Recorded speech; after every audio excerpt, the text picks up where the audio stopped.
pražském výstavním areálu Letňany se konal mezinárodní veletrh Aquaterm, který je již mnoho roků největším setkáním odborníků v oblasti vytápění, ventilace, klimatizace, měřící a ekologické techniky v České republice. Vrcholem veletrhu se stalo předání prestižních cen a čestných uznání. Odborná porota udělila zlatou medaili společnosti Embra AS za unikátní kompaktní hybridní tepelné čerpadlo vzduch-voda Rotex HPSU Compact 508.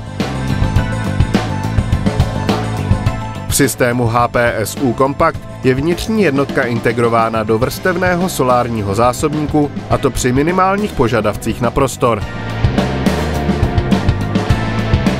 Proto můžete kompaktní přístroj umístit takřka kdekoliv.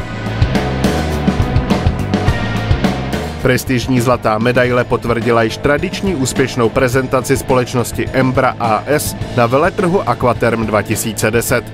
Gratulujeme!